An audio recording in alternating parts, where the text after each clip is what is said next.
Tom. Tom Delaney. Hey, Tom, what's happening? Got a couple minutes? Yeah. This will be quick. Okay. Just want to let you know how the board meeting went yesterday. Okay. The issues of the TCA, we didn't lose those, we didn't win those. They're open, so we're going to look for language to make that stronger. Okay. On the self-tracking issue, yeah, we won that one. Everyone can self-track. We just have to get into some details now. So what that means is we might end up having a situation to where if you wanted to move your output in real time of a generator, up to 20, maybe the probably a cap like 25 megawatts, you can do it unilaterally, no phone calls. Just move it. So if you want to buy or sell or be on the money side of the balances, you think you can do it, you can do it. You can also track your loads in some pseudo sense. So okay. So that'll be a new market, whether you're in it or not. It's a market you can play with. Okay, that's good. The other one, the 10-minute generation scheduling. Yeah. We won that one. So that one will be wiped out. That nuisance thing will be gone. That's good. Yeah. The other thing, the scheduling issue, to where you can change your schedule and a little bit of congestion. Yeah. We won it. Oh, really? That was huge. Wow. It was a big fight. That's huge amazing. Fight.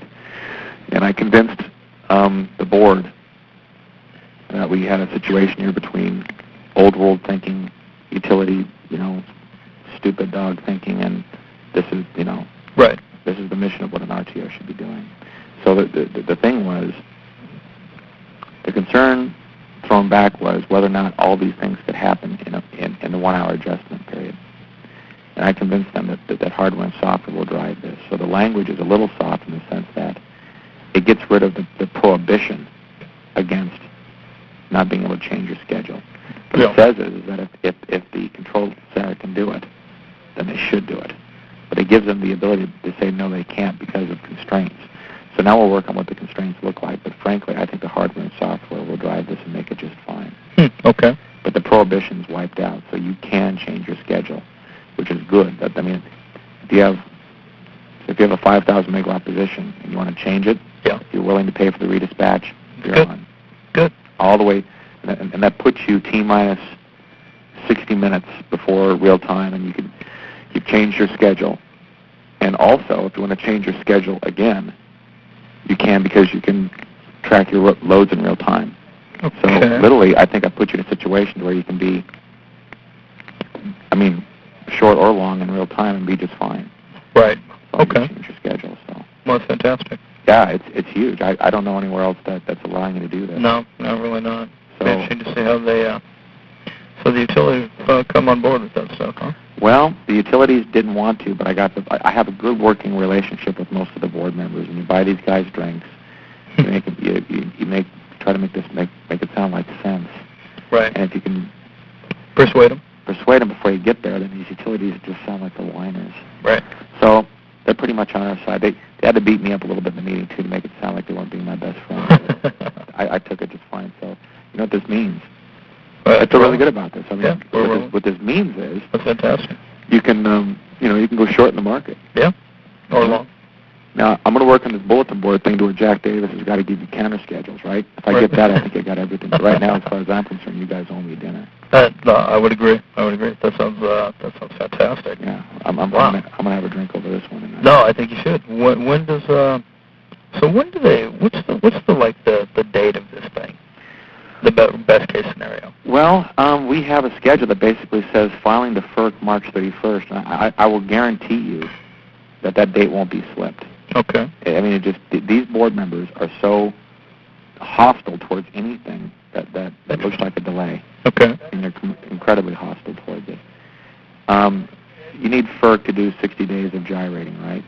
But if they come back, say, in around May, saying, okay, you're operational, you have funding, we approve, we will already have the RFPs back by then. Okay? And so it's as long as it takes the vendors to get the hardware and software. And we're still shooting for the end of the year, but my personal feeling is it'll probably end up being 3 months past that. So I think we're talking a year past the filing date. A year past the filing date? It'll be operational. Okay. They're still going to shoot for end of year. And you know what?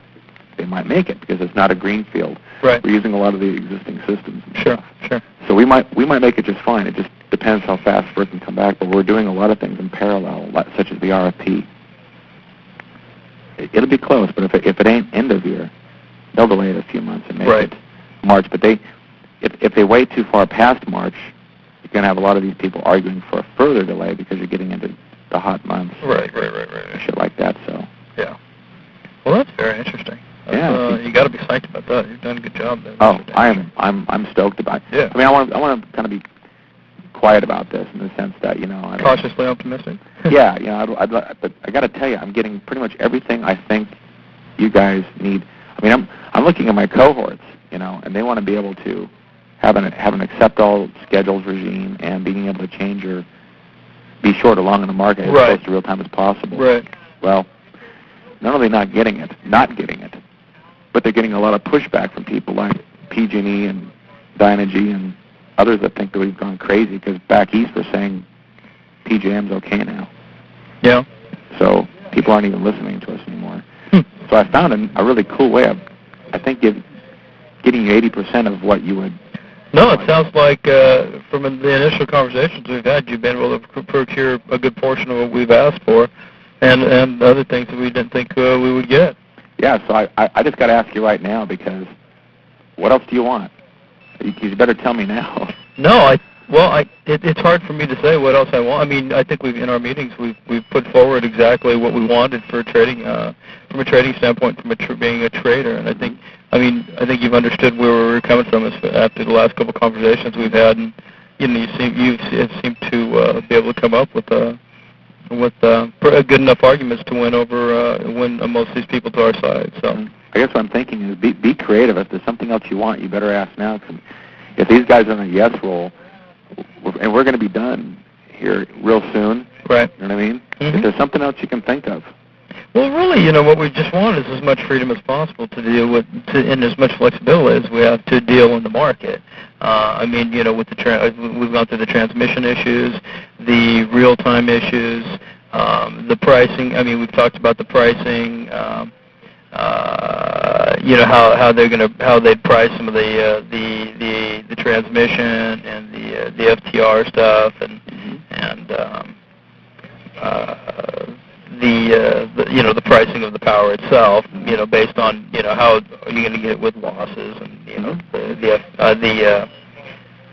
how they calculate an MCP. I mean, we've talked through all that stuff. So yeah, I just feel like I'm kind of on the downside of some of the hard issues now. So I really want you guys to rack your brains. If there's something else that Tom, this would be a bell or whistle we want. Okay. I would hate to have you think of it like 2 weeks from now because that would be 2 weeks too late. Right. Well, let me talk to Mark, see if we come up with anything else. I mean, I got to admit, Tom, we basically just threw everything on the wall as far as I was concerned from a trading standpoint, unless I'm missing something, unless I just missed something. I think we threw everything off against the wall to see what stuck, and you were a person that was carrying everything off the wall, and you seemed to make most of it stick. So I have to admit, I'm not sure there is anything else. I'm sure there is, but I'm not sure that I see anything else right now that we would ask for. I mean, having some experience in the California market and understanding how it worked, I think we had a pretty good feel for what questions to ask and how we wanted it to work. Okay. And you sound pretty bullish that you've gotten a lot of the stuff taken care of. And Tons. My only fear left is some of the details in self-tracking. But frankly, again, if we get 80% of self-tracking, we're fine. Some of the details, the other 20% that some people are worrying about, when I look at them, they're not Enron issues. They're more like if you own the generator. Right. Okay. Right. The only other thing that I think I need to be very aware about is with the market monitoring. Okay. Stuff and the generation interconnection. I think the generator interconnection will come out real well. Yeah. Market monitoring, you still have Dennis Delaney for the irrigators down there. They believe anything, if you price your generation at all beyond marginal cost, you're just trying to manipulate the market. Interesting. I mean, it's just, they got some guy that used to work for FERC to be their expert, and he came out to one working group meeting, and we lanced him. By the time he was done, he looked like he just got, he looked like a Gotta have a boxing. And I skated and tried to play, ice hockey. Yeah. Looked like Brian Boitano took a beating from, Lemieux or something. Right. It was not pretty. So it killed them. I don't think they have a lot of traction on this one. Right.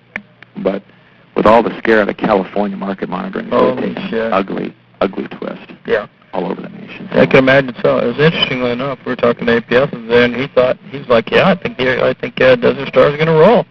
It is. So. Yeah. I'm actually really proud of it. It's one of these things to where I feel so good right now. I'm waiting for the other shoe to drop. Yeah, the shoe to drop on you. Yeah, something's got to happen here. This is feeling a little too good. So. Well, I think you've just done a good job of understanding the topics and probably backdooring some of these guys.